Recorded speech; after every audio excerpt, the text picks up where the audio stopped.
What's going on, guys? So in this video I want to go over Enchanting gear in Diablo 4, my experience so far, and what I hope it will be by the end game. So to start off, you'll see this icon for the cultist in the map here, also used to extract and imprint aspects, which I'll go over in another video, but this video is just on enchanting. So to enchant an item, what it means is that actually you're going to re-roll one of the affixes that you have with another affix. So for example, you put the item here, and I don't have any of these fiend roses for legendary, which I don't believe are in the beta, so I'm going to use a rare item. And this is only going to cost me some gold and veiled crystal. So these are the three affixes on there right now. All stats, basic skill damage, and critical strike damage. All of these are pretty beneficial, but I'd like to get a little bit more. I don't always use my basic skill as much. And all stats is nice. So I'm going to go to try to re-roll this and see what other affixes I can get. You'll not be able to cancel the enchanting once it's done. And so I'm going to accept, and now it's going to give you options. So it can give you damage over time. You could replace it with dexterity, which will be beneficial for my character. It'll increase my skill damage, or no change, and materials won't be refunded. I'm going to change it, and now I got 30 dexterity. It's then on there.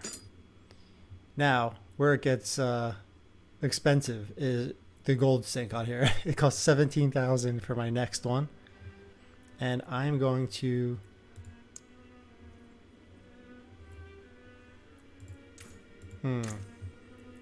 This is where the decisions come in.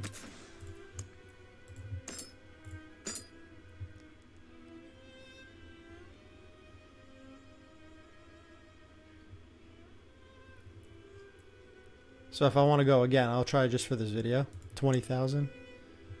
And it's actually going to be less. This is actually very good. 8% more damage to crowd controlled enemies, because I use stun, so that's very beneficial for this character. So I'm going to replace it. Okay, so I did my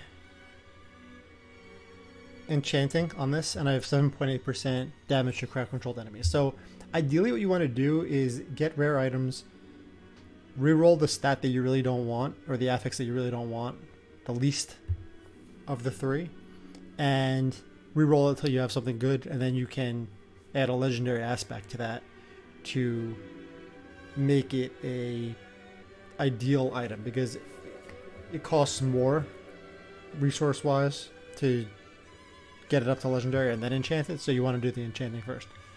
Now that's how it works in Diablo 4. I think it's a good system. However, I don't like the fact that you only could do one affix and re-roll it.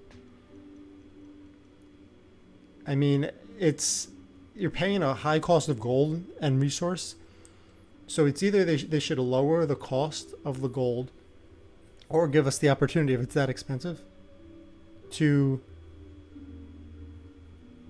choose any of one of the stats that you could roll on there, or any one of the affixes. I mean, that would open up a lot of different variations of builds, and you'll be able to, if you have a key main stat on top, like I have 11% damage to close enemies, which is amazing for this build, I would want to keep that and then re-roll the other bottom three. I think that's how it should happen. It's already a count bounce, so you're not going to be able to trade it. But I think that's really how enchanting should work ideally. Or if you don't want to do that with just gold and material, maybe make another type of material, like an endgame kind of dungeon with a rare material, but then you could re-roll like the third affix on it or something. But in any case, you should be able to enchant some of the other affixes, in my opinion. Let me know your thoughts. I don't mind the overall gold sink, because gold is always so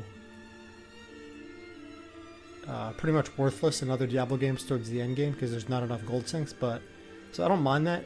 I just wish there was more customization or ability to customize it more to your character. So yeah, that's my opinion on it. Let me know in the comments below, guys, what you think, if you've done Enchanting or if you have an idea for the end game of how Enchanting should work come full release. So I'm interested to hear your thoughts. Thanks for watching, and have a good day.